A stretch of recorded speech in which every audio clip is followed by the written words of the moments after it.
Have you ever felt like something inside you is simply shut off? You aren't in pain, but you're not alive in the way you once were. Just a slow drift into stillness. The kind where mornings feel weightless, victories feel hollow, and nothing, not even failure, stirs you anymore.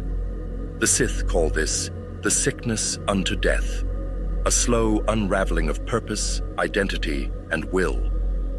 In modern times, this is called apathy.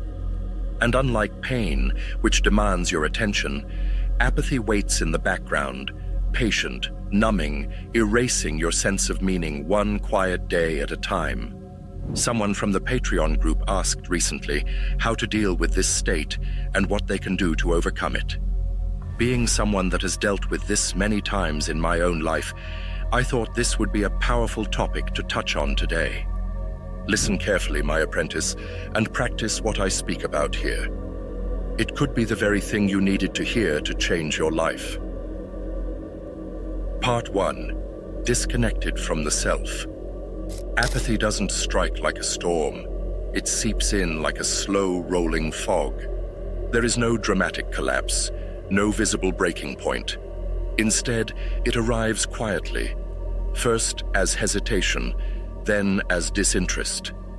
You begin postponing small things, getting out of bed early, replying to a message, finishing a task, making that call you told yourself was important. It doesn't feel noticeable at first. Eventually, you start to see a shift, not in your surroundings, but in how they resonate inside of you. The things that once stirred excitement or purpose now feel hollow. Music becomes background noise. Achievements feel like chores. Even moments of rest offer no real renewal. You wake up not in panic, but in a kind of emotional stillness, and that stillness begins to spread. You are present, and yet absent. And that contradiction is where apathy lives. The body moves, the eyes see, the daily repetition continues, but something essential has gone quiet beneath it all. The Sith understood this state. In the deeper texts of the Order, apathy was not dismissed as laziness or weakness. It was seen as a signal, a moment of spiritual misalignment, a warning that the connection between inner drive and external structure had fractured. The force was no longer flowing through intention. It was being suppressed by stagnation. But this should be a wake-up call. Let this be your revelation. A sign that something within you has grown tired of pretending. That the version of the self you've been operating from, be it for survival, expectation, or convenience, is no longer enough to carry you forward. It is the psyche pulling back, demanding something to change. Part 2. The Hunger for Meaning. Darth Nihilus is often remembered as a being of insatiable appetite, consuming entire worlds. But his hunger wasn't for power alone, it was for presence. His very existence had become hollow. He was driven by a void he could no longer escape, and the more he consumed, the less whole he became. This is apathy in its most extreme form. A hunger for something real, when nothing feels real anymore. One of the cruelest tricks of apathy is the erosion of meaning. Things you used to love now feel pointless.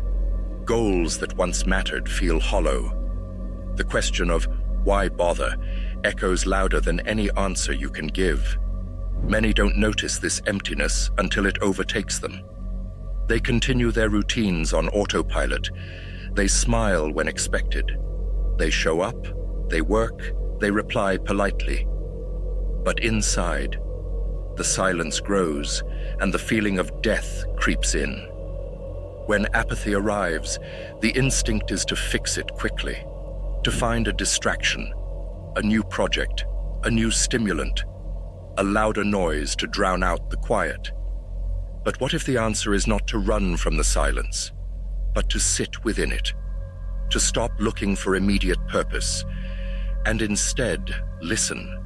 It's really important when we're feeling these types of things to acknowledge them within ourselves and to befriend them as a part of who we are. This is not an easy path. It feels uncomfortable, foreign at first, even frightening. But it is here, in the raw presence with apathy, that a new clarity begins to form. Meaning is not always found. Sometimes it is forged. Part 3. The body is an anchor.